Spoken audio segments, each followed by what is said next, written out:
Ah, I remember you.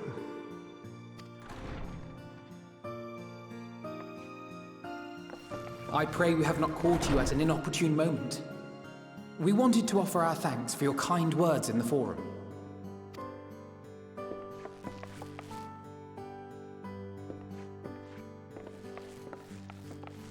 Well, I could hardly let that inquisition go unchallenged.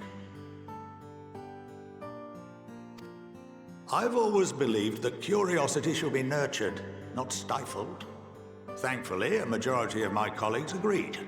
A slender majority, aye, but a majority nonetheless. Had the vote not gone our way, we would be having a very different conversation, if any at all. Though I'd like to think you would have not given up on our cause. I'm told you paid a visit to the Annex afterwards. Yes, that's right. I was hoping to speak with the grandchildren of my dearly departed friends Galuf and Louisoix in a less dour setting.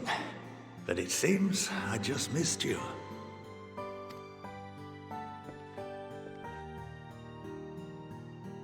I still can't believe how much you've grown. If only your grandsires could have seen the way you presented yourselves to the Forum. Why, it fair brought a tear to my own eye.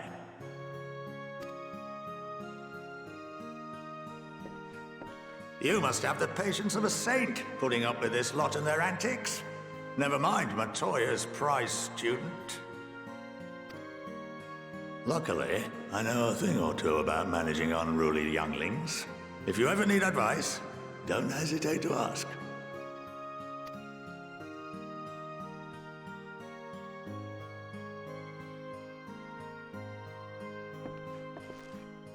If I may, there is a rather more pressing matter we wish to discuss.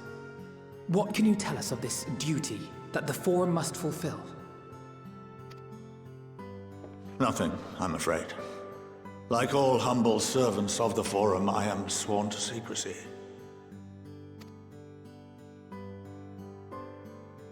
Or rather, I couldn't tell you if I tried. Our duty is of the gravest importance. Furthermore, if the particulars were made public, it would incite widespread panic. As such, those entrusted with this duty have been bound by an enchantment, which prevents us from speaking of such matters without the express permission of the Forum. How is that even possible?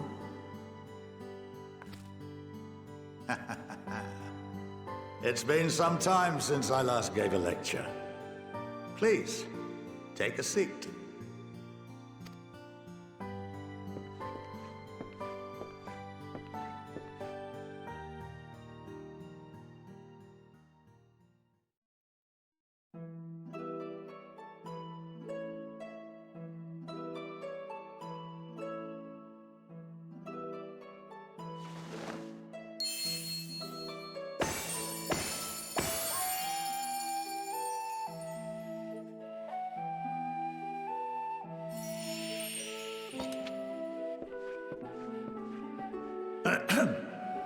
We shall begin by reviewing the fundamentals of etherology. The ether, which imbues us with life, can be categorized into three forms. Two are of the incorporeal sort, the soul, and the memory. Can anyone tell me the third?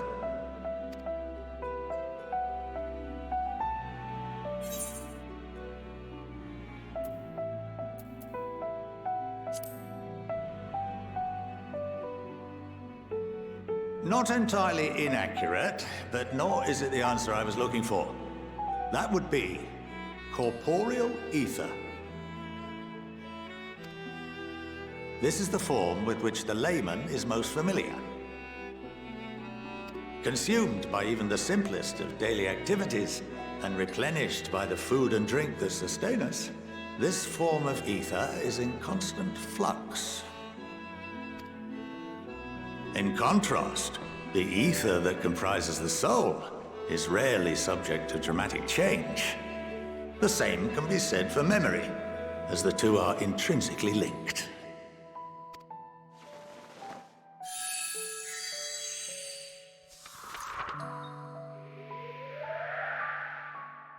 Picture the soul as paper, and memories as words written upon it.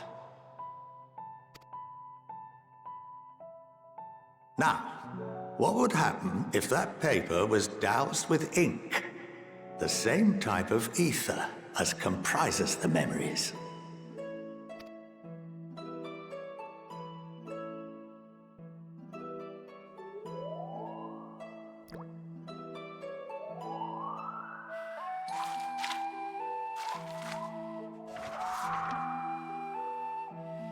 It would blot out everything that was written.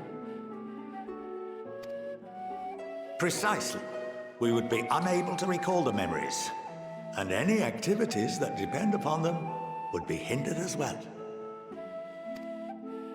In fact, this exact phenomenon was observed on a vast scale not so long ago. And what might that have been?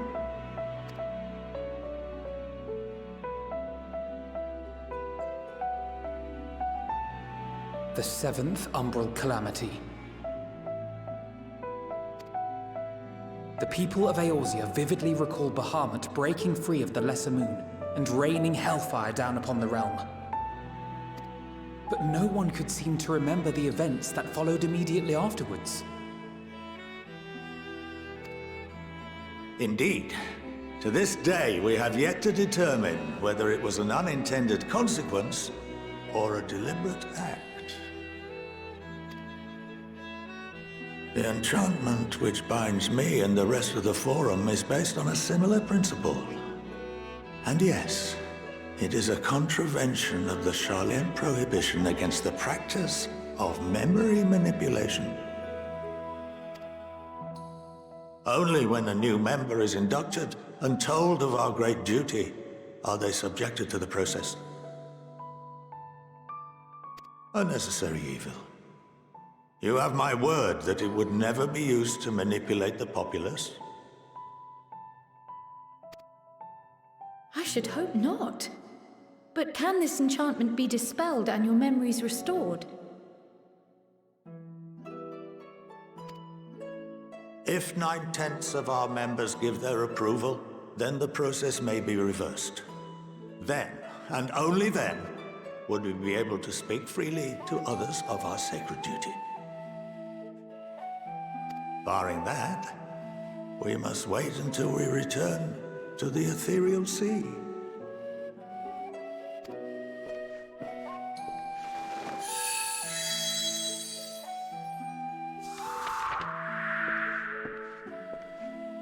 For there we will be purified, the blots upon our souls washed clean.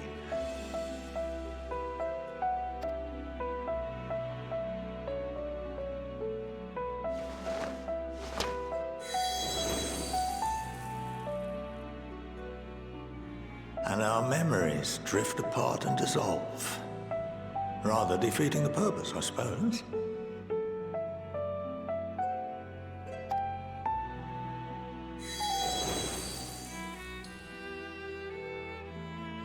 But there are those memories that are indelibly etched upon our souls, some believe.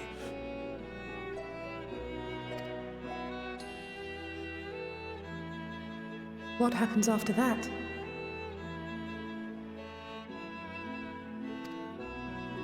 We are reduced to pure ether, coalesce with that of others, and create souls anew. Alternative schools of thought assert souls remain whole and return to the corporeal world, reborn into another form.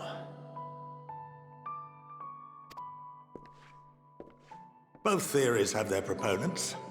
Personally, I consider each equally probable.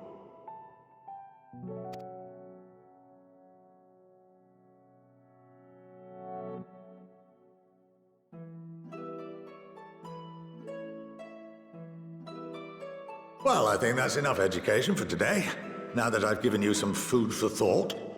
Or rather, an entire banquet.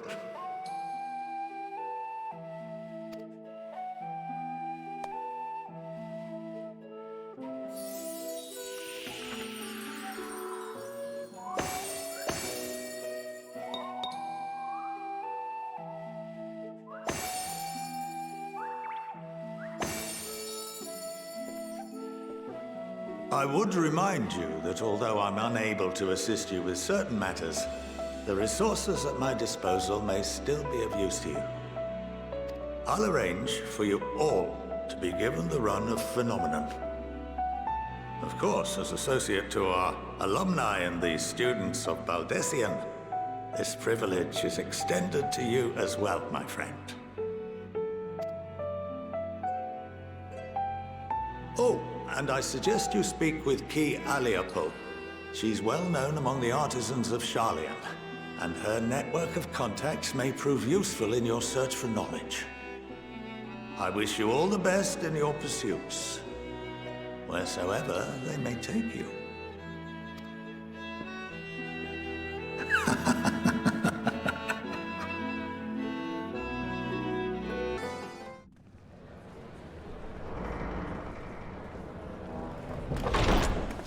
By the 12.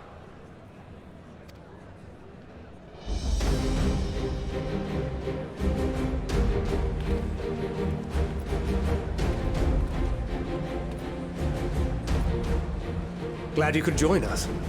I hope you don't mind, but we went ahead and started without you. As you can imagine, our traveling companions were eager to become acquainted. 'Tis a rare thing indeed to see such a diverse and talented group of individuals assembled for a single purpose. We fight not only for the sake of Eorzea, but for the entire world, including the people of Garlemald. Much rides on the efforts of the Ilzabard contingent. Indeed, which is why I am glad to find myself in the company of many trusted comrades, yourselves included. Lucia!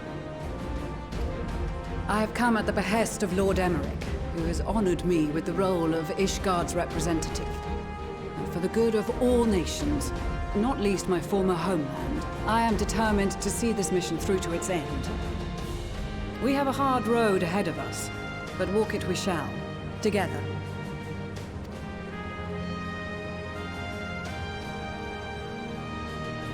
We too welcome this opportunity to work together once more. I have faith that, if there is a way to resolve this conflict, we will find it. Allow me to introduce you to the rest of our company. Everyone! If I may have your attention.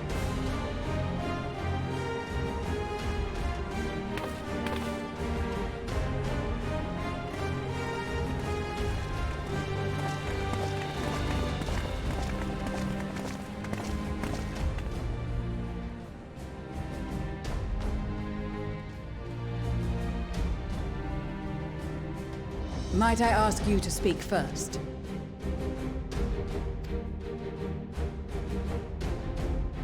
If I must. I am Arun Senna, spokesman for the Gridanian delegation, here on behalf of my esteemed sister, the Elder Seedseer. We shall provide support and protection to those in need during our time in Garlemald. To that end, I am joined by healers selected by the Conjurers Guild, with the Order of the Twin Adder's Finest serving as our escort.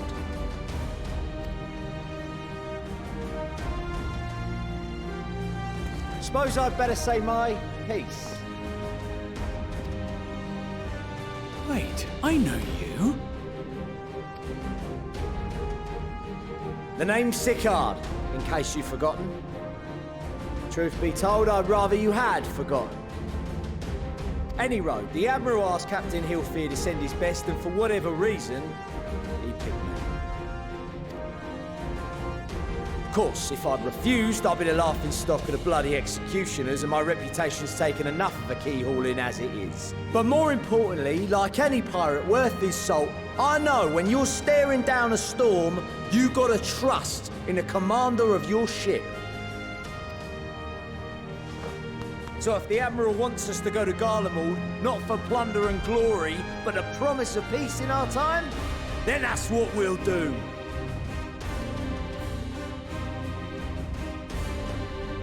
Since we all know how much the Empire loves its steel, we thought we'd bring along a few smiths to make the most of it. Give them a pile of scrap and they'll cobble together anything you fancy. Of course, just like the Gridanians, we got fighters of our own. We might have come with a more constructive purpose in mind, but we're more than capable of cracking skulls, believe you me. Well, you're certainly raring to go. But then again, so are we. The most dependable warriors of Uldar and Alamigo have assembled at the Sultana and General Aldin's behest. If Garlemald has truly fallen, then the whole place is likely to be crawling with Telophoroi. We'll need plenty of troops to clear and hold a path for others to follow. That's where we come in. Naturally, Marshal Tarapin and I will be leading from the front.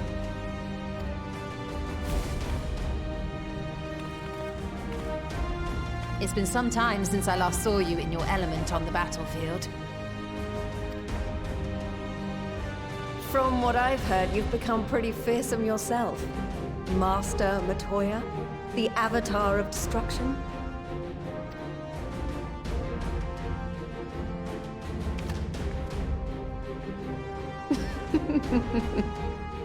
With comrades like these, I know we'll succeed, no matter what awaits us. And then we might finally get a chance to enjoy a good long rest. But until then, let's give it our all.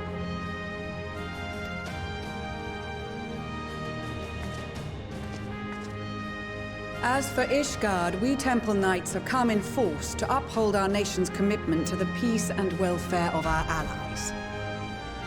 The bitter cold of Garlemald is a formidable enemy in of itself. Our experience fighting in ice and snow will prove invaluable in the days ahead. Accordingly, I have been designated commander of the Ilzabard contingent. I will do all in my power to provide you with the leadership and guidance you require. The four high houses, House Hylinart foremost among them, have arranged for a host of machinists to join us on our mission. Their knowledge of Imperial Magitech is sure to be a great boon. They will address any problems of a technical nature, together with the smiths of Limpsa Lomitsa. There is another awaiting introduction. Lord of Monolane! Ah, yes. Monolane de Forton, at your service. Though, lest there be any misunderstanding, I should stress that I've not become a fearsome warrior while you were away. Rather, far from it, actually. My brother, in his infinite wisdom, decided this would be an excellent chance to make something of myself. Oh, and fight for world peace and all that. But, should the opportunity arise for a spot of ballroom dancing, I will be your twinkle-toed gentleman of light.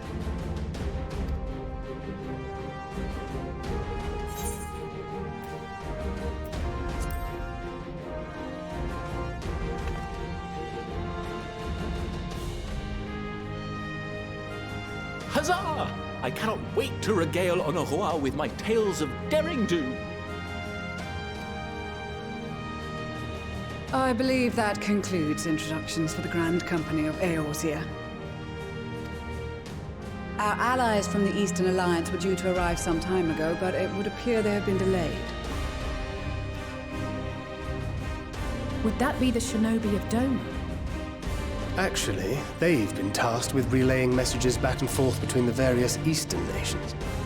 According to Lord Hien, however, an equally capable company of warriors has been sent in their stead. Out of my way, you preening fool!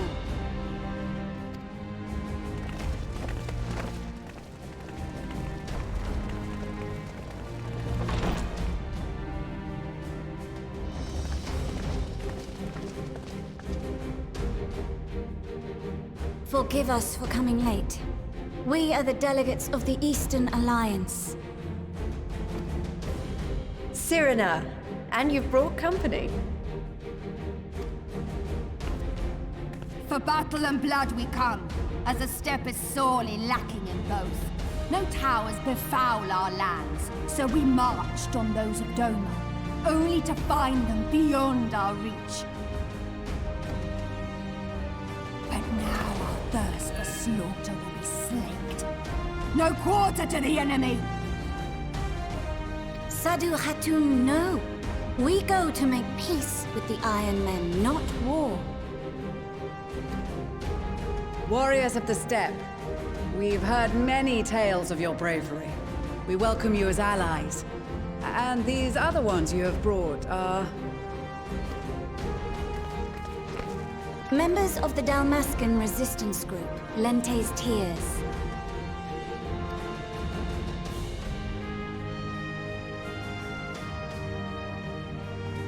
And the Bosnian resistance.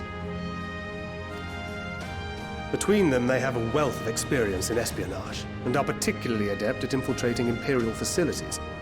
Which is fortuitous, since Garlemald's domain is so vast that I could never hope to handle reconnaissance duties all by myself. Dalmasca, Bosnia, Alamigo. All lands which have suffered the tyranny of the Empire. I would never presume to question your motives. Nevertheless, I must reiterate that our goal is to aid the victims of the Telophoroi, the common folk of Garlemald. And they are victims, make no mistake. Though I understand that many may struggle to see them as such. You're more right than you know. For every one of us that answered the call, there were a dozen that refused. Not only in Alamigo, but everywhere we went. And who could blame them? The Empire's always been the enemy. But after seeing what we've seen, fighting and working against and with Garleans, there's no denying the simple truth. They're just people. No different from you or I. They've got their share of liars and murderers, but so do we. So do we all. Fordola, who once swore herself to Garlemald, has proven herself a trusted ally time and time again. Every Eorzean here knows Cid Garland, the Imperial defector who shared with us countless technological wonders. Gaius bloody Baelsar himself is working to help rebuild Werlid, a nation he once conquered.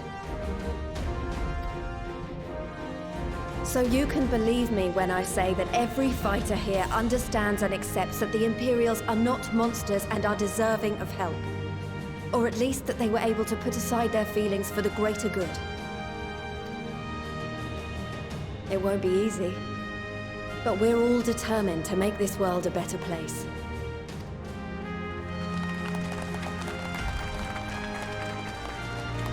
What lingering concerns I may have had were clearly unwarranted.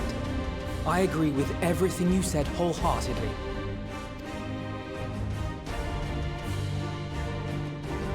Then we are in accord.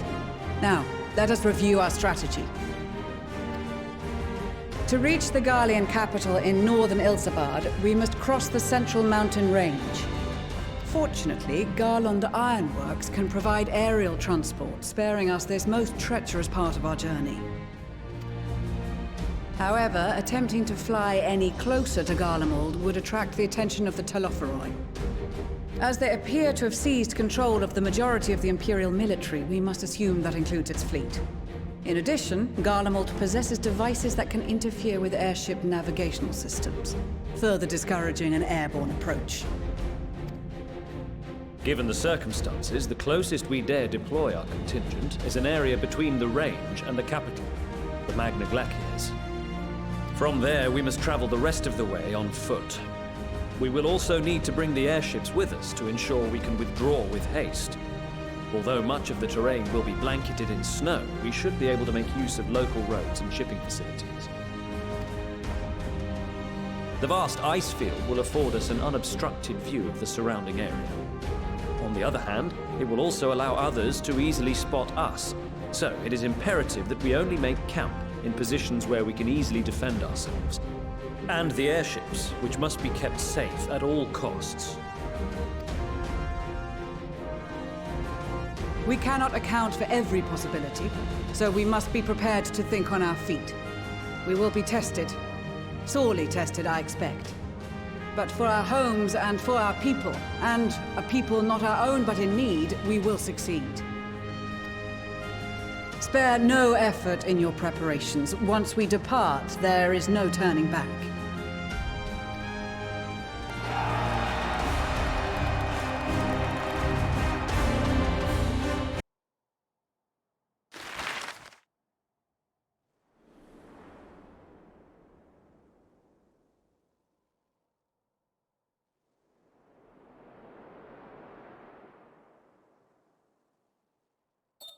Ilsabard, divided in twain by a vast mountain range.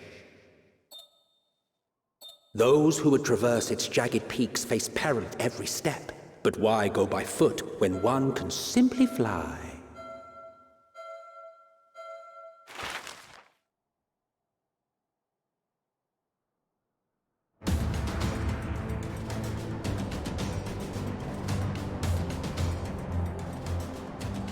On the outskirts of the Imperial capital, in the frozen wastes of the Magna Glacius,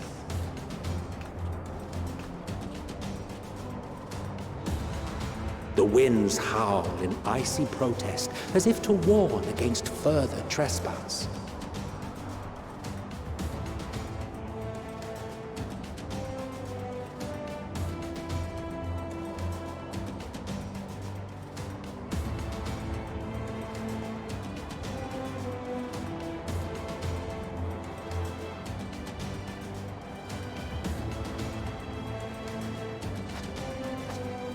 We've received word from Thancred's reconnaissance party. They've sighted a detachment of heavily armed Imperials. Survivors of the Civil War, perhaps? Perhaps, but there is more to it than that. Maxima reports that they're led by Vergilia, legatus of the 3rd Legion, which comprises the bulk of their number. However, they are also joined by several members of the 1st. From what I recall, the 3rd Legion fought for Nerva in the War of Succession following Varus' death. The 1st, on the other hand, were under the direct command of the Emperor and rejected Nerva's claim to the throne. These legions were enemies. Indeed. In fact, our sources claim that it was a conflict between them that sparked the Civil War. Yet now, these former foes cooperate to defend a ruined Garlemald from invasion. Then it is all but certain they have been tempered. So, what's the plan? If me and my crew is out reaving, we charge straight in, no messing about. But that ain't what we're here for. Quite right. Soldiers or no, they are people of Garlemald. The very ones we have come to aid. Direct confrontation is unavoidable. Nevertheless, we must make every effort to limit casualties on both sides. Rather than kill them, I would remove them from the field. How so? Savage beatings, disarmament, and imprisonment? Not impossible, but easier said than done in the heat of battle.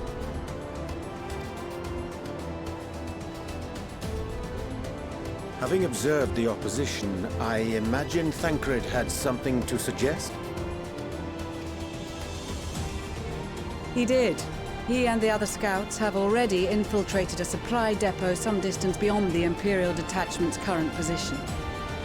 Stored within is a stockpile of Magitech armaments, and once we give the signal, Thancred's team will destroy them all. In so doing, we will deprive frontline troops of materiel, and likely force the detachment to send men to investigate. Divide and conquer. Not a bad idea. Once the scouts have finished their preparations, we will split into 2 groups. The first will form the vanguard, while the other brings up the rear with our supplies.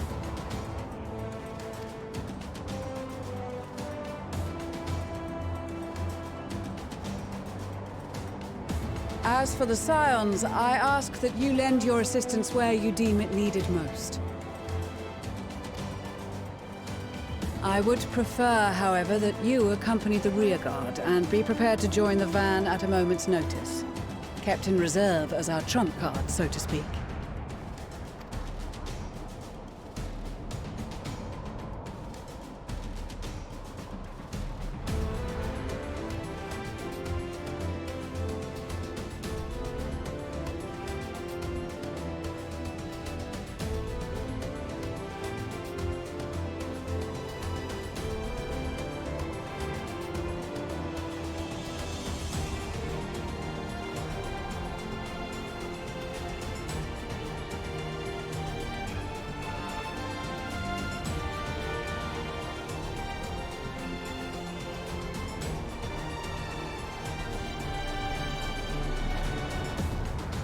Your proposal was well received. More specifically, they asked that we destroy the Imperial's toys in as spectacular a fashion as possible. Y'shtola always did have a flair for the dramatic. She's not an easy woman to please, but I shall do my best to satisfy her thirst for fireworks. All right, once more for my peace of mind. Our first objective will be to rig the enemy's Magitech with explosives. After we've withdrawn to a safe distance, we'll detonate them remotely. Our second will be to issue a deactivation command to the automated units via the control terminal. If our calculations are correct, this signal should reach those deployed on the front line, giving our friends a much-needed upper hand. The blizzard will help us stay hidden, so let's aim to get in and out before it passes. Trust in the plan, and we should all live to see tomorrow.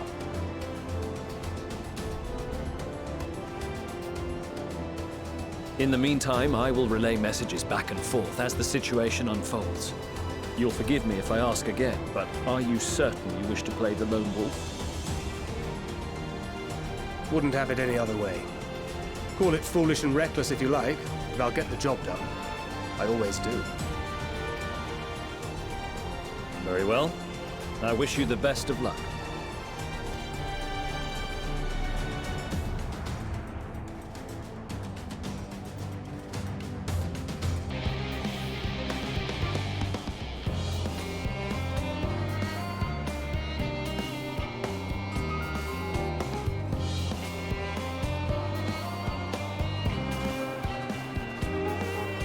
You are returned, and none the worse for wear, to my considerable relief.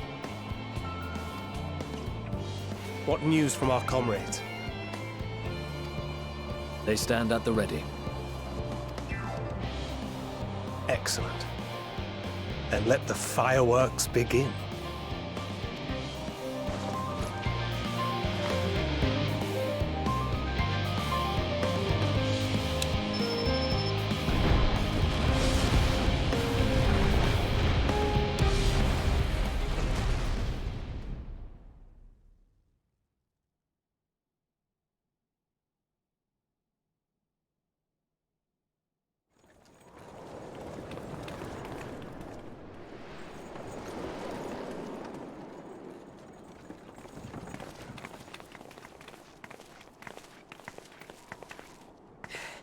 The blizzard's beginning to clear.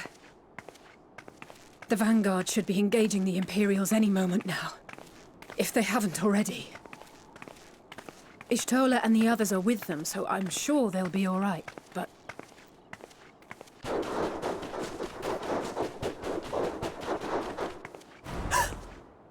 Wait! Something's coming!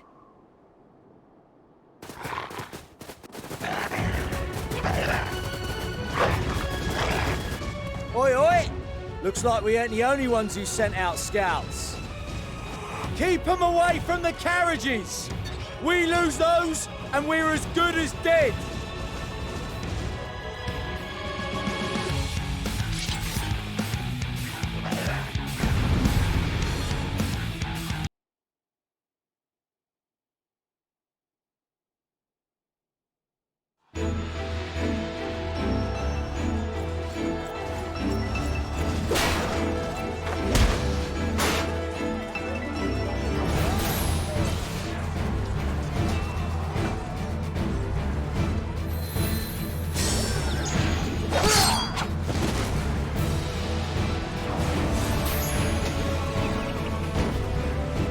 Removed from the field was not a euphemism for enthusiastically murder.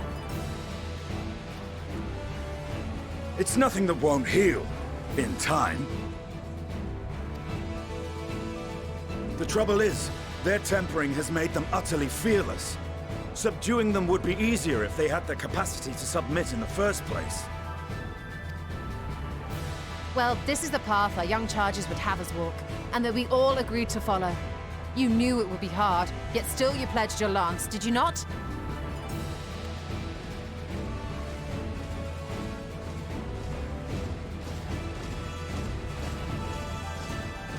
That I did.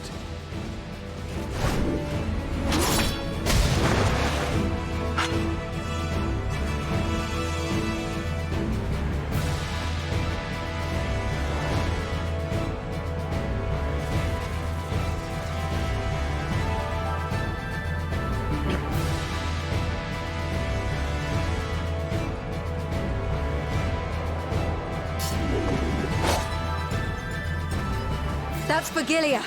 Damn it. I need to help the others take her down.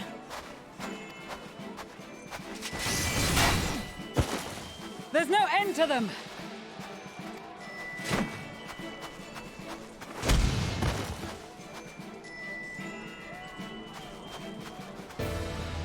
I was wondering when you'd turn up.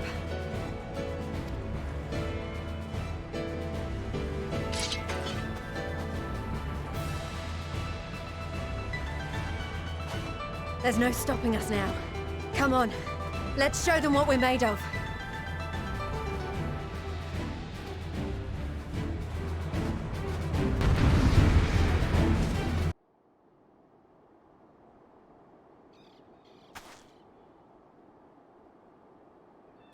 The worthy adversary! Rest! Recover! Reclaim yourself! Then we will fight again, to the death! Sadu Hatun!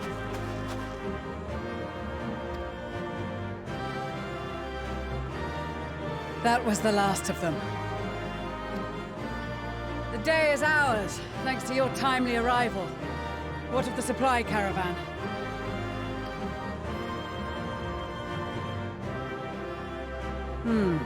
Outmaneuvered, but not outmatched. Good. Let us take the Imperials into custody and rejoin our comrades. And soon we shall arrive at the capital.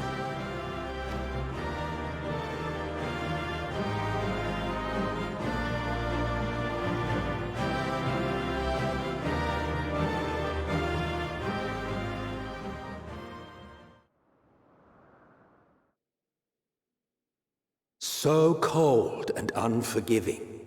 Thus spoke Emperor Solus as he gazed upon his barren domain.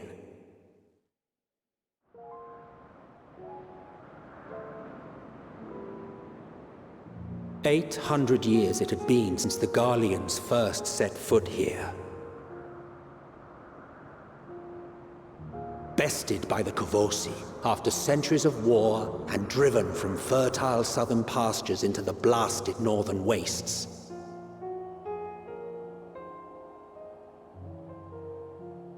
In that garden of desolation, they clung to one another for warmth, freezing, hungry, desperate, hated.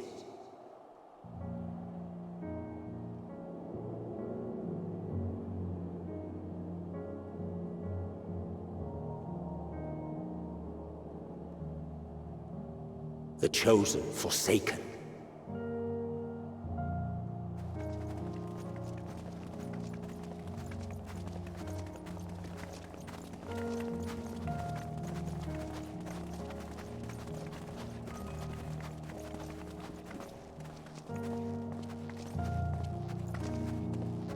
In the year 1513 of the 6th Astral Era, a young legatus named Solus single-handedly sparked the Magitech Revolution.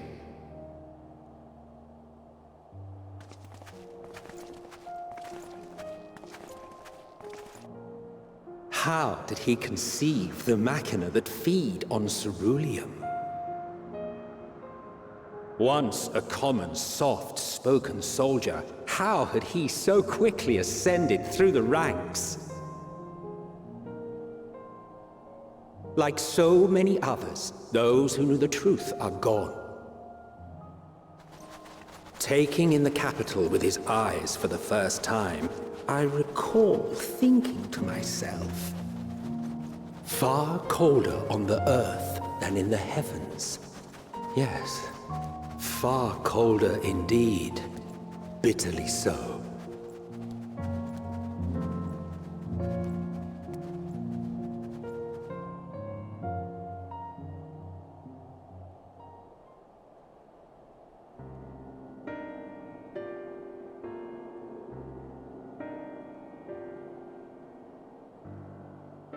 Not so much as a whisper. The roads leading beyond the city walls would have been used less in recent years. Nevertheless, this was one of the most important gateways into the capital.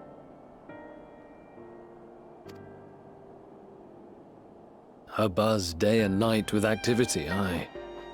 Merchants passing through the checkpoint, many of them stopping at the local hostelries.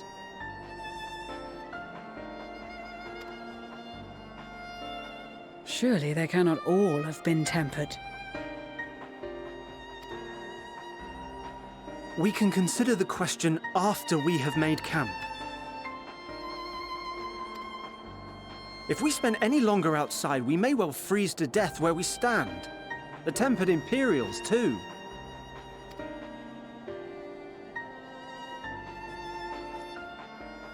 This will be our temporary base of operations. Secure shelter for ourselves and the injured, and dispatch scouts to survey the surrounding area.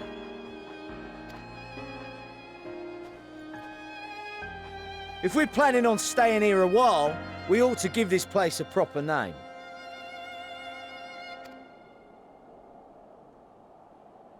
Well, the constant sound of ice cracking underfoot makes me think of broken glass.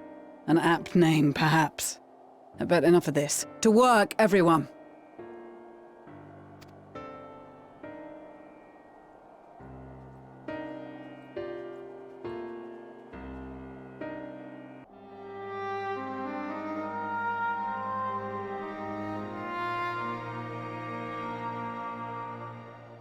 Our present situation is as follows. Efforts to aid the people of Garlemald have begun in earnest. Moreover, having entered into the capital, the Imperial Palace is within our reach. But before we proceed further, we must learn what has befallen this city, for therein lies the key to understanding and combating the Telophoroid's designs. I have a suggestion, if I may. Several of the Imperial soldiers we captured on the Magna Glaciers are members of the Populares and acquaintances of mine. Once we have cured them of their tempering, they should be able to give a reliable account of the events leading to the capital's downfall. A promising idea. I will assist the healers and their ministrations. Of course, I will require a proxy of my own, assuming you can spare one. Would you like a hand? No, I am sure we will manage. Better that you take my place in the field. The noxious ether of this place disagrees with me, and as I shall need to draw on my own for the treatment, 'twill be prudent for me to remain within the camp. This talk of curing the tempered is all well and good, but I reckon the cold is a more pressing concern. All the houses round here are fitted with ceruleum heaters that could keep us warm and toasty. Problem is, the machines seem to have given up the ghost, and if we keep sitting around, freezing our asses off, we'll be next. My smiths reckon that with the right parts, they can have them working again, but it won't be easy. Understood. The machinists will assist them in the repairs.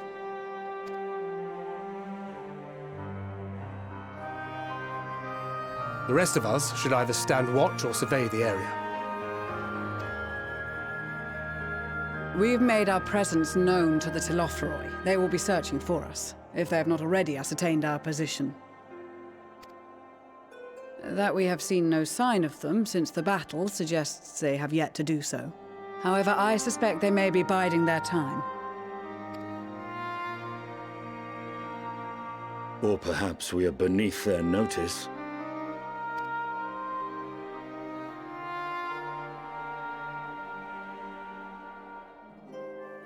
In any event, we'll find no answers standing around here.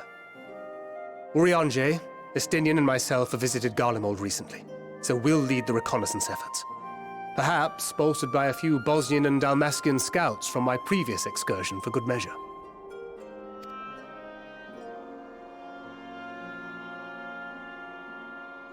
Don't forget about us Alamegans. We have experienced scouts of our own. Well now, this is turning out to be a rather sizable team.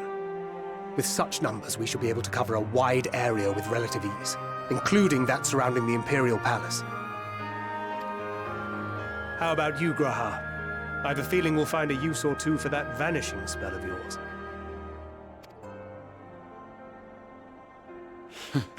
Twould be my honor to be of service, though I doubt that you of all people need rely on my tricks. That leaves us with guard duty. As a matter of fact, I have something else in mind for the two of you and Alphino. Between here and the center of the capital lies the Eblan Rhine.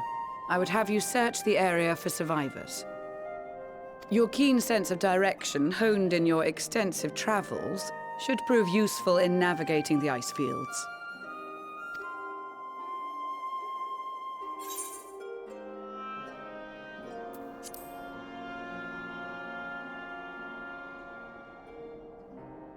I have faith that you will, and look forward to greeting you on your safe return.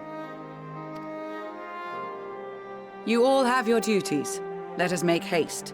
May the Fury bless and keep you.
Blood trail. We found one. They were attacked.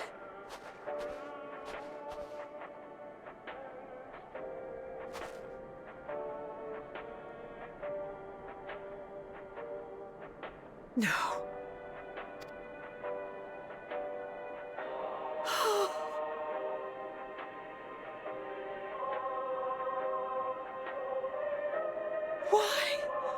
Why wouldn't they?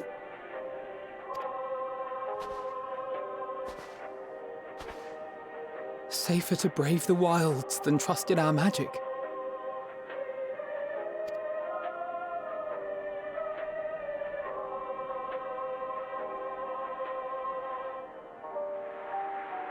We should have... I should have...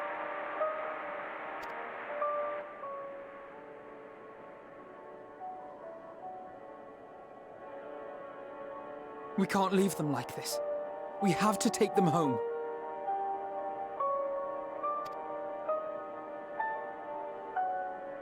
What if we're only making it worse?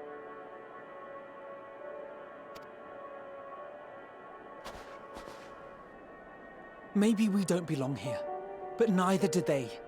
Not out here in the wind and the cold.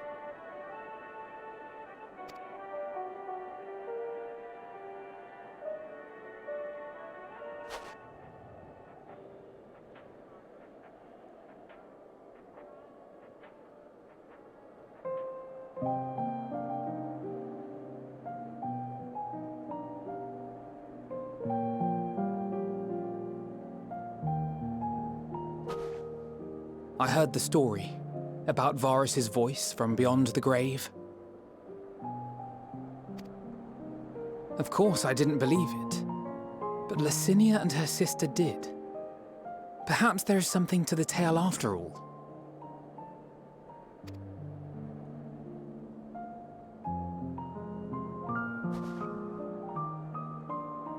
I want to understand. So I'm going to borrow this for a while, if that's all right. You had every reason not to trust us.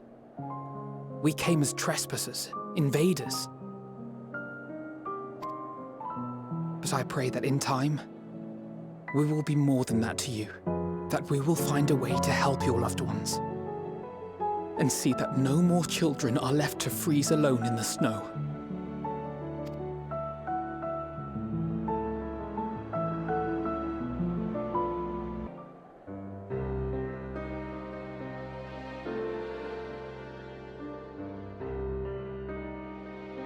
Thank you for your report. We shall inform the troops of these developments, and instruct them to proceed with the utmost caution should they encounter any survivors. Allow me to go and speak with the ones at the victor's spoils. They may be more willing to listen to a fellow Garlean and accept our offer of assistance. I pray you are right. And though I am loath to burden you any further, should there be an appropriate occasion to speak of Licinia and her sister, please do so.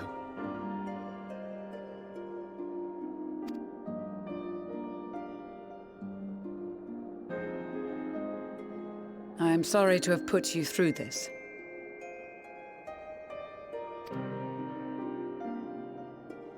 My distress is nothing compared to their suffering. So tell me, what else have we learned?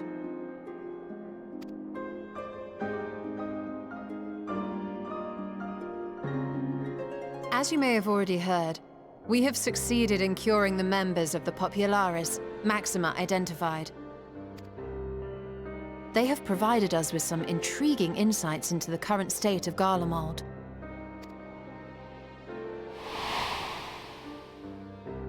The assassination of Emperor Varus was the catalyst for the civil war. Nerva declared his claim to the throne, and his opponents refused to recognize it. Fighting broke out in the capital, where Nerva's 3rd Legion clashed with the 1st, who remained loyal to Varus even after his death. Of course, even Imperial warmongers would balk at the idea of turning their shining city into a battleground. Like burning down the wood to spite the wasps. Neither side would be so mad.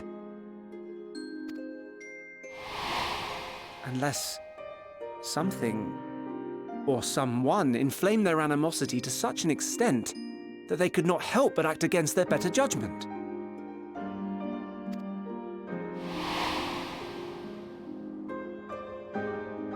It brings to mind events at the Gimlet Dark, does it not? The Emperor's sudden withdrawal from the front lines, specifically.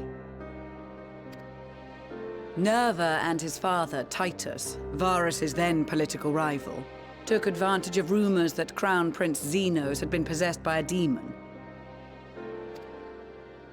Elidibus, what better way to disparage your enemies than with the truth, or a close enough approximation? Indeed. But before their accusations could be substantiated, many of Titus's followers were silenced. While some were merely stripped of their status, others died under curious circumstances. One after another, suddenly and suspiciously. Again, Elidibus. Like as not, he had a hand in it. No evidence was found to implicate Varus, certainly. Nevertheless, Titus, Nerva, and the 3rd Legion would have judged it a brazen attempt by the Emperor to rid himself of his political enemies. And then, in the midst of this growing turmoil, Varus Sosgalvis is murdered.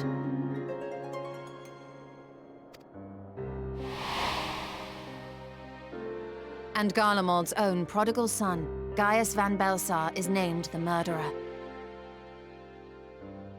Shortly thereafter, Nerva claims the right of succession. And in response, the First Legion claims the assassination was part of a coup d'etat orchestrated by Titus and Nerva.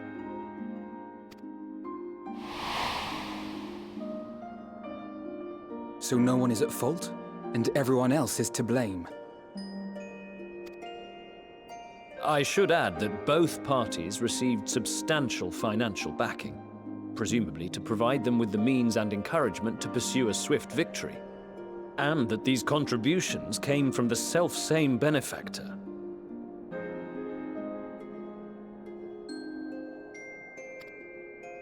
I'd heard House Brutus had been filling the Third Legion's coffers, but the First as well.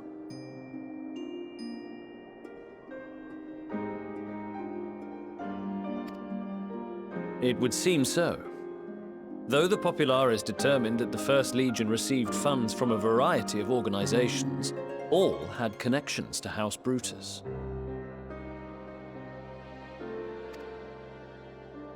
So Fandaniel, in the guise of Asahi, was playing both sides against each other the entire time.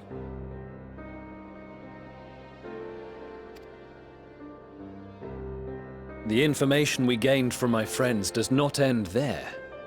One night, shortly after fighting broke out, the capital was shaken by an immense tremor.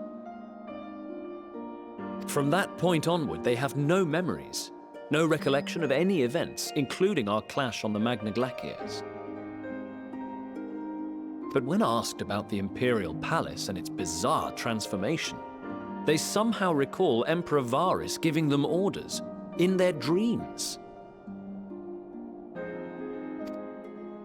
May the Tower of Babel stand as testament to the glory of Garlemald. This sounds awfully familiar.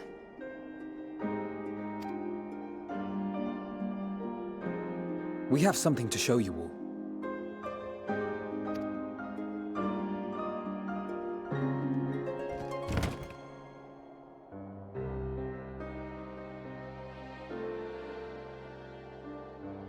Varus spoke to them through this radio. Perhaps it was a recording, but if not, that would be inexplicable.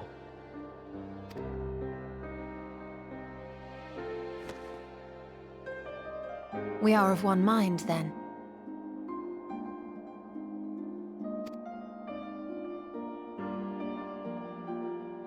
The ether that permeates the ore used in this device is almost identical to that of the talismans. I see it. While it is likely more by coincidence than design, these devices might also ward against a primal's influence. A picture is beginning to form. If the tremor felt throughout Garlemald was a wave of ether emitted by a primal, then while those within range would have been tempered, those huddled around a radio desperate for news concerning the Civil War would have been spared. No wonder Licinia kept it close.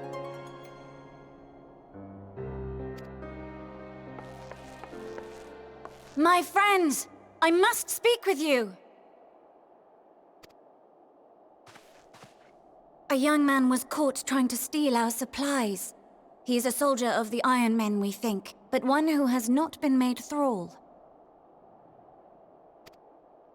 Thankfully, Magni restrained him before blood was spilled. The stranger is outside, if you wish to ask him questions. I think we do.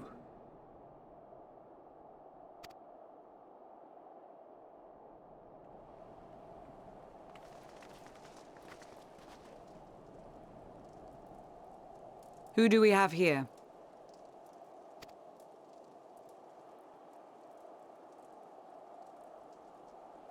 Garleans? Traitors to your homeland! Have you no shame?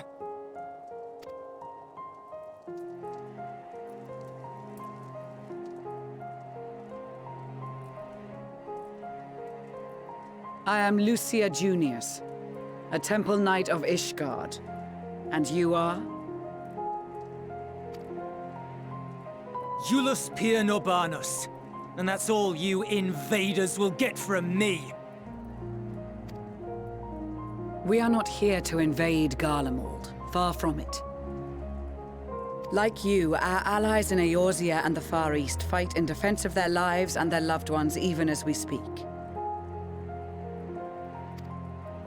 But it is the people of Garlemald who have suffered most. This we know. And that is why we have come to offer you our aid, that we may unite against our common foe.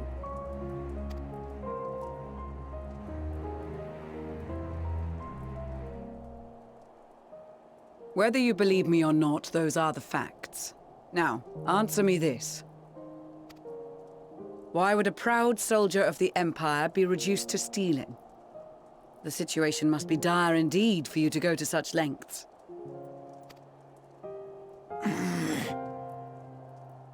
If it is supplies you seek, we would gladly share ours, or turn a blind eye while you leave with your spoils. I will not negotiate. My commander will determine how to deal with you and yours. If you wish to treat with him, I will take you, but no more than 3.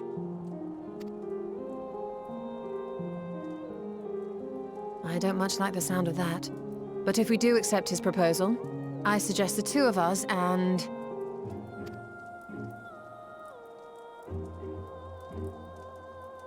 Please allow me and Alize to act as envoys.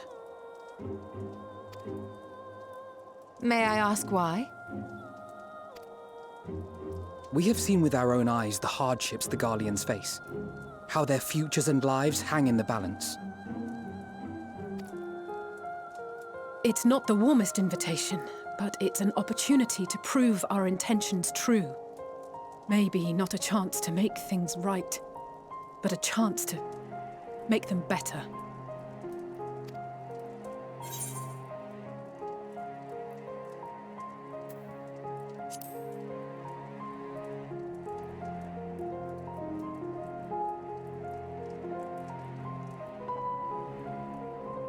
I can see that persuading you otherwise is a lost cause, but you will proceed with the utmost care.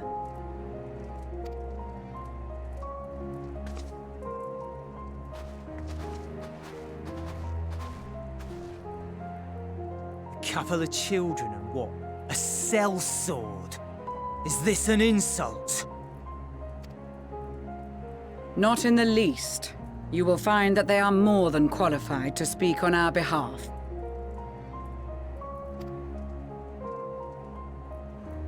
There are many dangers on the road ahead. I will need that back.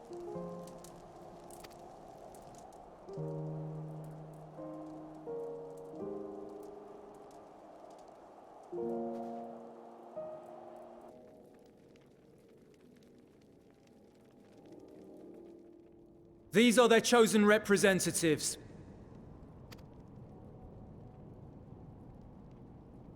Very well. Let us hear what they have to say. Yes, sir.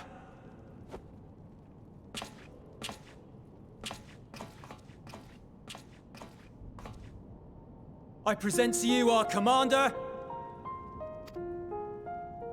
Lord Quintus Van Kina, Legatus of the First Legion. The First? I had no idea you had survived.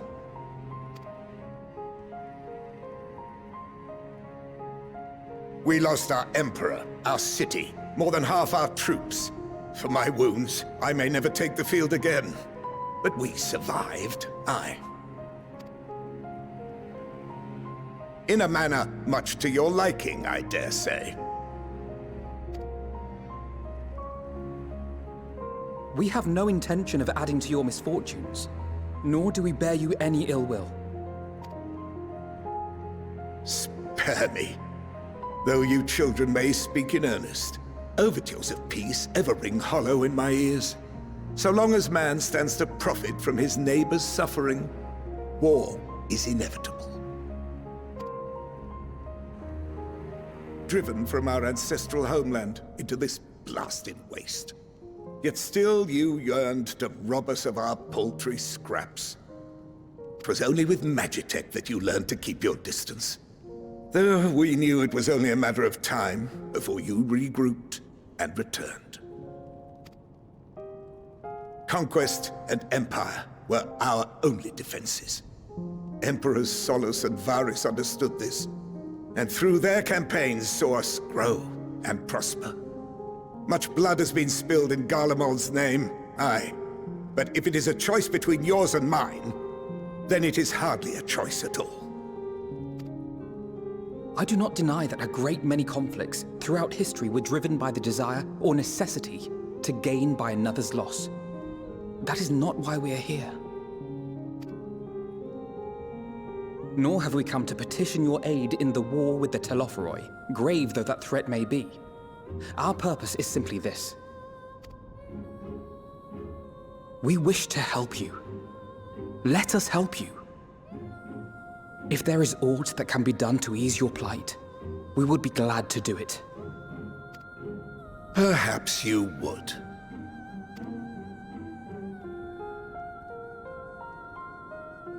But regardless of the ideals you espouse, your leaders would not send an army into Garlemald if they did not stand to benefit. If we accept their aid, they will expect their efforts to be rewarded once the Telophoroi are no longer a threat. And after compensation and concessions, the great empire would be brought to heel. Her enemies rejoice at her downfall. Our third eye, a mark of shame. We won't stand idly by and let your people be humiliated. And we're not alone in that. We only want to make a difference, to make this world of ours better. Surely you can understand that. What I'm trying to say is, there are so many people who just don't care about making you suffer. And maybe that's almost insulting after all the suffering you feel the world has subjected your people to, but believe it or not, that's the truth. And now we're here, and all we're asking is for you to tell us what you want, what you hope for. So much blood has been shed, so much lost. All because of this endless war. Who wouldn't want to end it? Can we not work together to face our problems as one?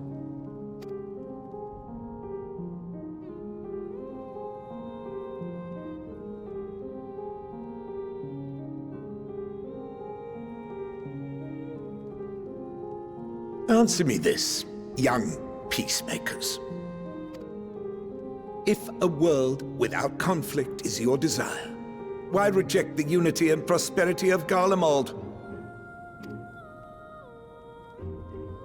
Is it because we do not share your faith? That we do not share your heritage? That our ideals and virtues differ? That we cherish and hold in the highest that which you do not? Disparity is the root of discord, and peace built on compromise is flawed and fleeting. Happiness for one and all is a dream, and the reality is that to the victor go the spoils. That is why we Garleans will never submit nor surrender.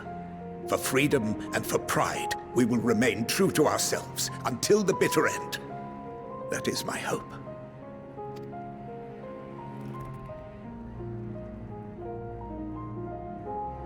It seems there is nothing more to say on the matter.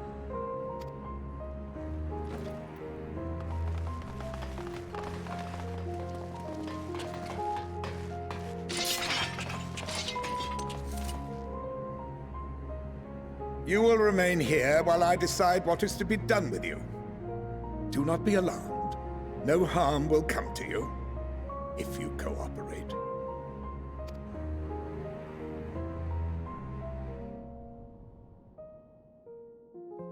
We will not resist. However, as your guests, I ask that we be allowed to speak with the other members of your group. As you wish. I had no intention of locking you up, as by dawn you would be frozen stiff and you're no good to me dead. You are free to move about the encampment, but there is one condition. Collar them.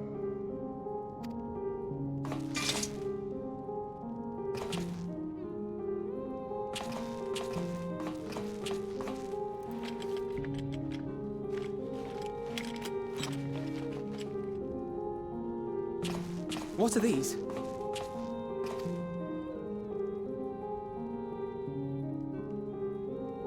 Incentive. You'll be watched at all times.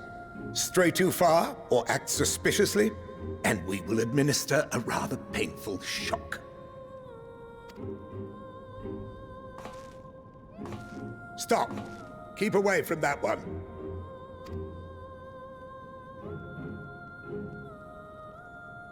The champion of Eorzea is not so easily cowed.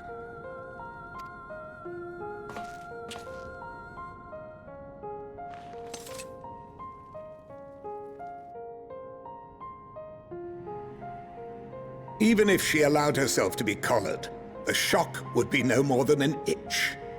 No. If she refuses to obey, we will activate the twins' restraints instead.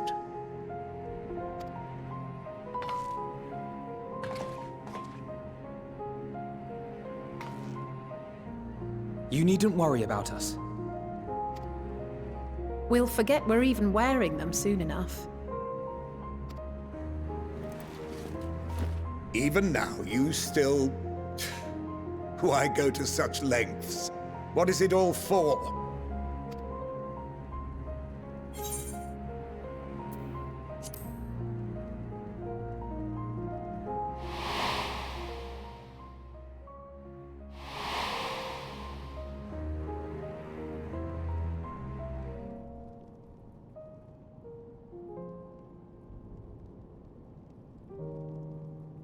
You are a curious one.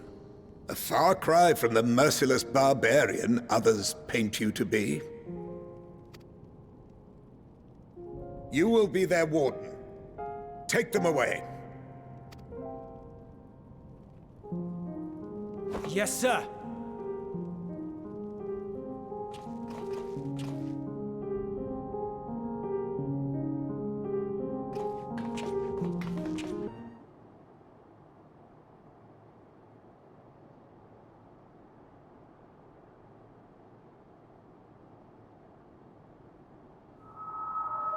Finally escaped the watchful gaze of your keepers, have we?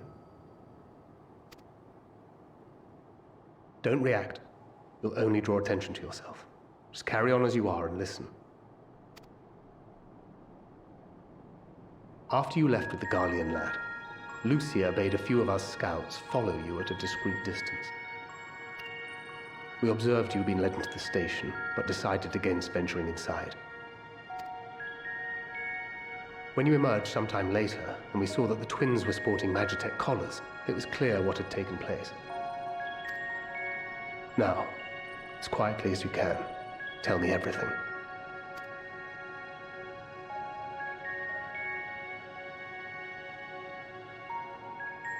The Legatus himself, eh?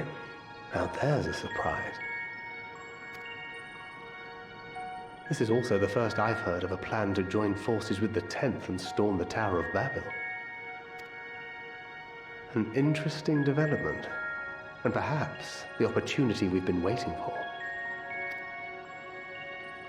Our comrades back at the camp also received some rather promising news, but it's still too early to get our hopes up. For now, keeping yourselves out of harm's way comes before all else. Whatever demands the Garleans make, indulge them. With luck, this will all be over soon. Until then.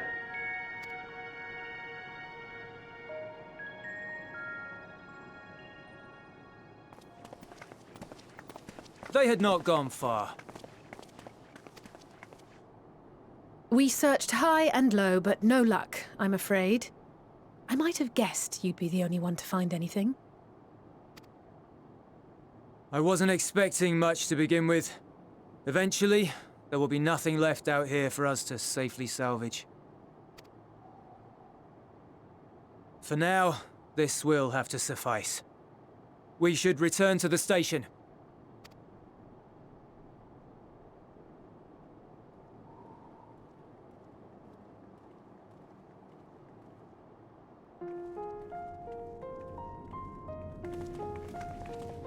Ah, there you are. Heard you'd gone hunting for ceruleum above ground. Brought back a king's ransom? Hardly. But thanks to these three, we have enough to last a little while longer. Well, well. It's not at all as I was expecting, these ones. For savages, they seem positively docile.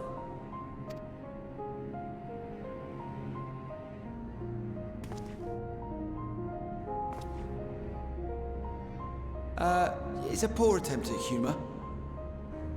In all honesty, I'm grateful for your efforts. But even with another night of warmth, there are those among us who may not live to see the morrow.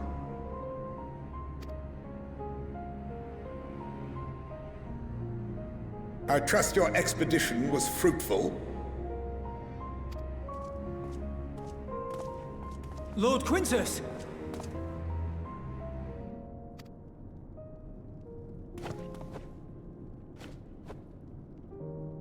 Use what you procured to refuel the armor.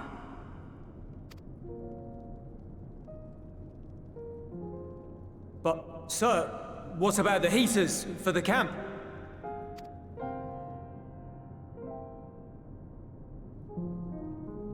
The time for action is upon us.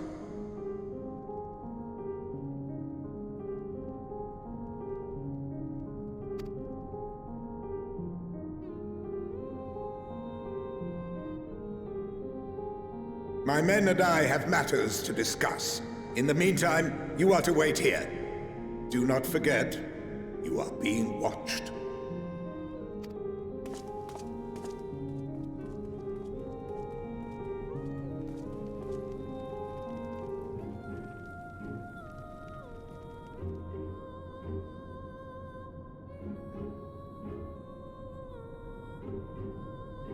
The time for action. What did he mean by that? I can only speculate. Clearly something requiring their magitech, given what we just heard. Whether they plan to utilize it now, or after they join with the 10th, is another question.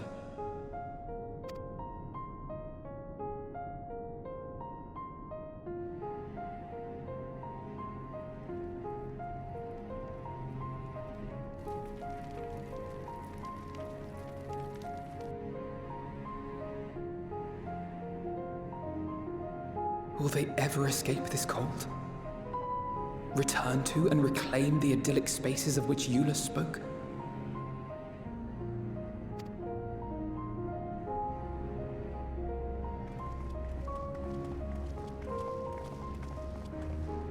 Finished your war, Council?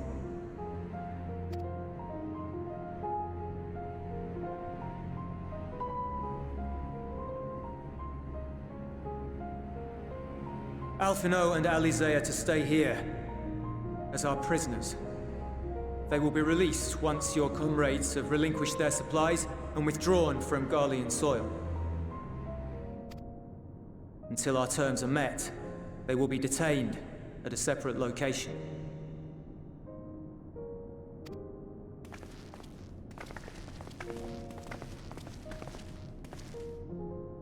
After everything we've said and done, this is how you treat us. Our allies have but limited supplies. They may stave off cold and starvation for a short while, but what then?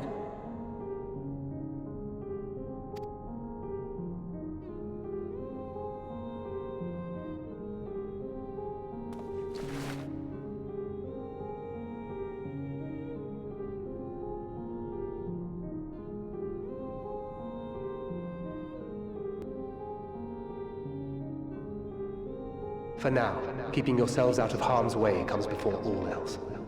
Whatever demands the Garleans make, indulge them.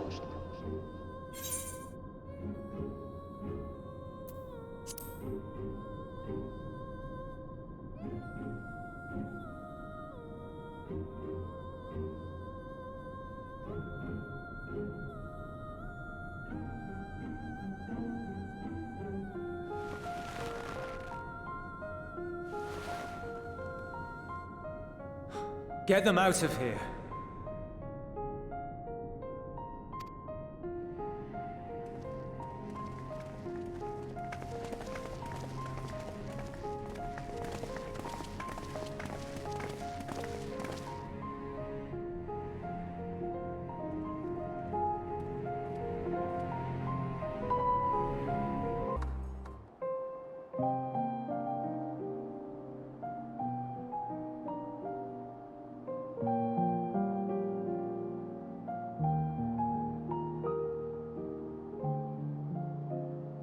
This is my home. Our home.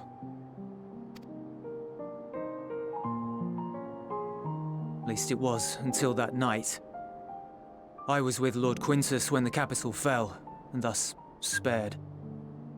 My family, who did not own a radio, were less fortunate. When dawn came, I made my way here.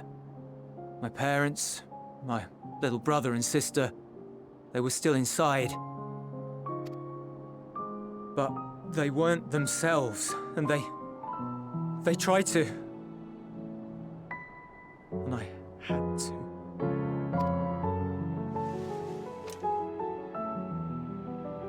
I'd promised to take them away from the capital that very morning, to somewhere safe, to hide until the fighting stopped. I promised.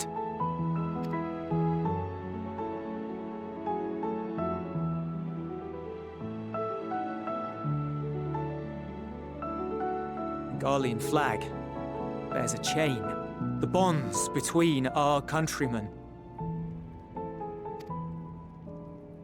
A red link at its center, the blood of the fallen. Our loved ones who lived and died for Garlemald.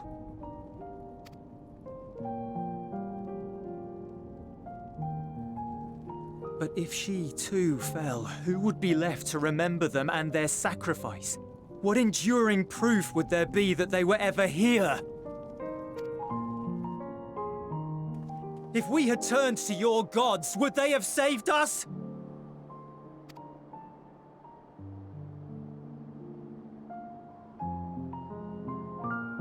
I'm sorry, forget I spoke. We should go.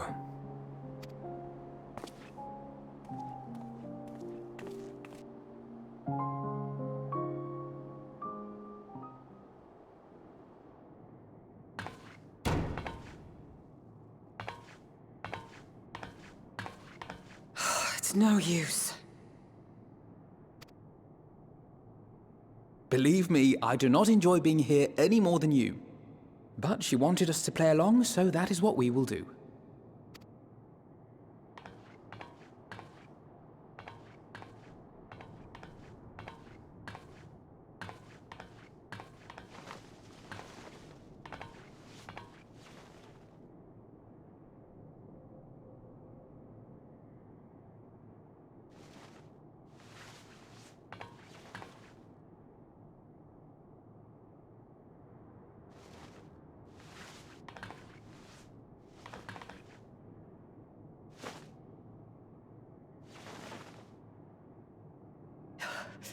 So cold.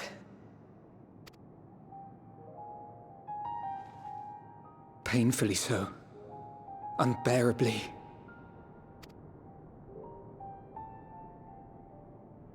I've been thinking about what Quintus said. About why no one would accept Garlean rule. Irreconcilable differences.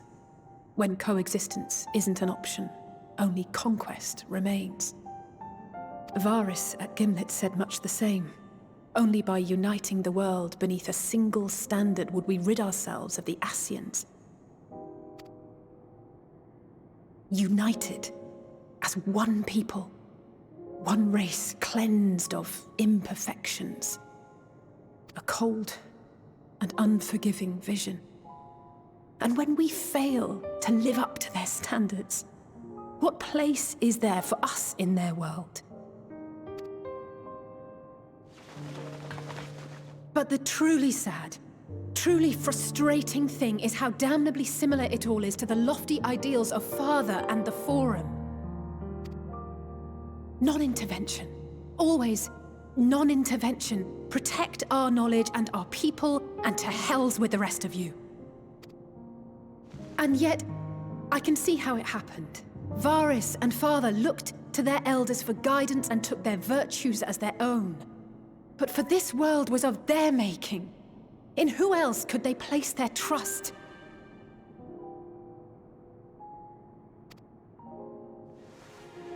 All of us lost in a sea of chaos, searching desperately for purpose and meaning. But it shouldn't just be an extension of another's. It has to be ours. It has to be. We all have a stake in this world. No one should be silenced. I won't deny that we lack the experience of people such as Father or Quintus. Perhaps they've come to see the world as a series of problems, and the most efficient way of solving them, to reduce everything to fundamental forms.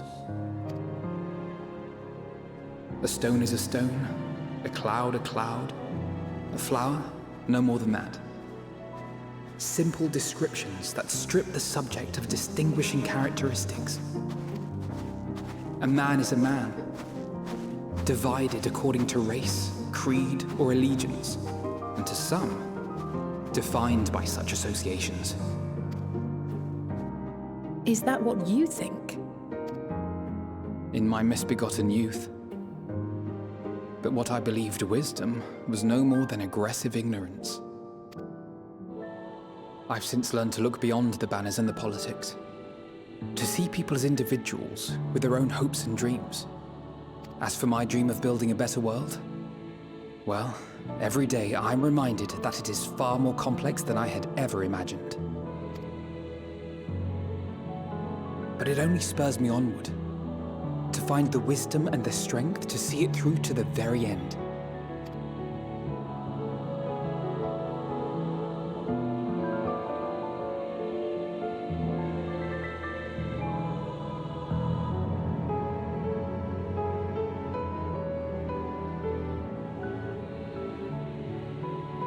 All of our supplies and an immediate withdrawal. These are your conditions? Demands. And you forgot about the airship. Once again, you will leave one behind. It will be used to return the prisoners. Their collars will be removed prior to the exchange.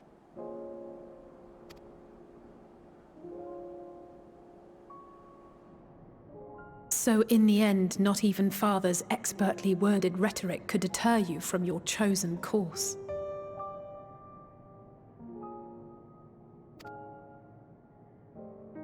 Huh? Not that I thought for a moment that it would. I've no love for violence, of course, but ours is a cause worth fighting for. I just wish he'd realize it too. Sometimes the only way to protect the ones you love is to take a stand, to refuse to suffer in silence. I want you to know I share your conviction. Whether it be on the battlefield or in the debating chamber, I won't back down. I guess what I'm saying is...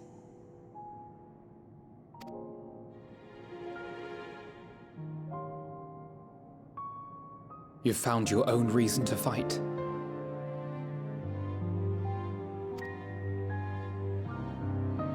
Yes. Yes, I have. God's willing, there will come a day when we can finally lay down our arms, and there will be peace. But not until the Telophoroi have been defeated once and for all. And you, brother, will have a vital part to play. By your words and deeds, you'll lead the way. I pray I am up to the task. There'll always be naysayers. Those who think us fools for even trying. It's easy for learned elites to criticize earnest efforts and assert their moral superiority, all without offering alternatives. Not that their sophistry has ever wounded you. So stubborn and strong. Stronger than you even know. Don't ever change, you hear me? If you stumble, I'll be there to catch you. Or give you a thick ear. Maybe both, for good measure.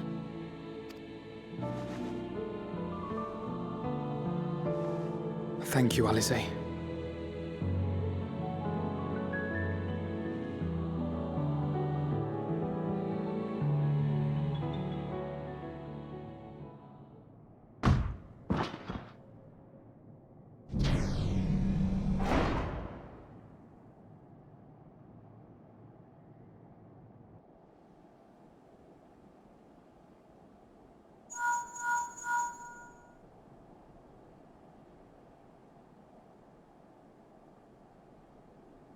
The scouts have secured Alice and Alphino. Their collars were removed without complication as well.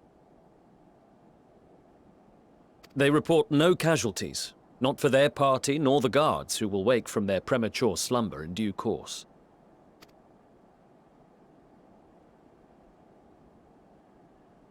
It would appear the situation has changed. I propose new terms. We have information that will be of great interest to Lord Quintus, and I wish to speak with him in person.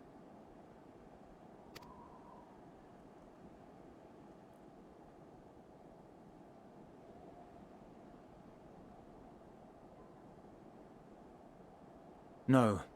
In the event you rejected our first proposal, we came prepared with a second.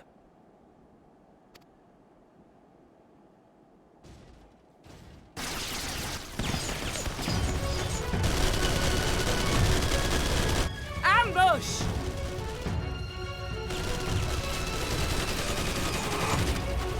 More are coming! Make ready! We, the loyal soldiers of the First Legion, proud servants of Garlemald, of the fallen Emperor Varus, shall safeguard these lands from the barbarian hordes until our countrymen return!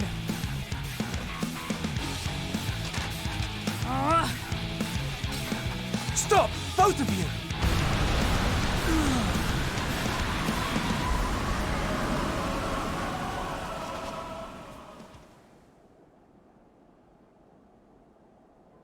This child may be the worst emissary I have ever seen.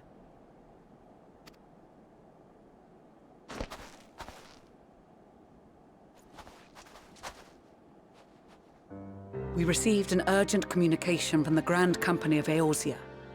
Envoys from the Imperial Army, led by members of the 10th Legion, came to Alamigo and requested an audience.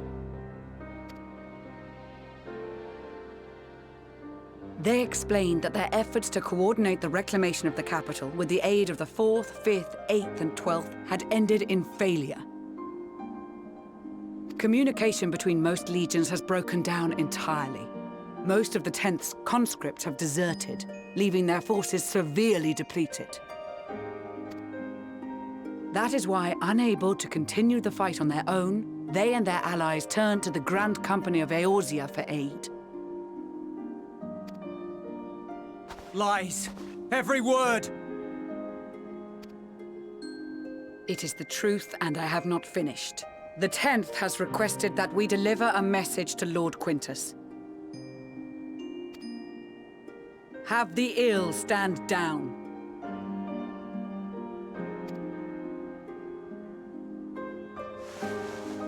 You have been listening, my lord? What are your orders?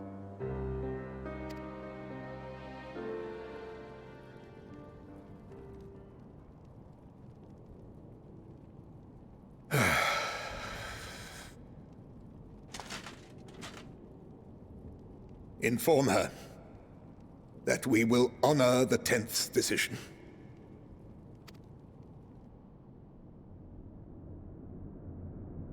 Bereft of hope, and now dignity.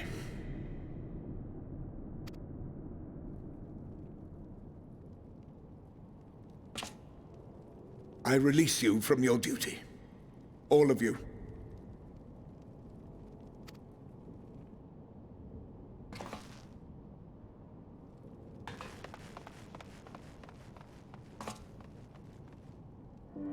I take solace, your radiance, in the knowledge you are not here to witness our debasement. 'Twas a grand, glorious dream we shared. Of a world united, of peace and prosperity.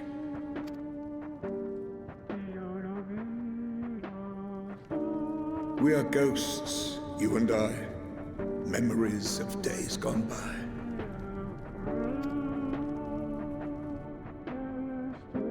Bonds forged in blood that I will not see tarnished.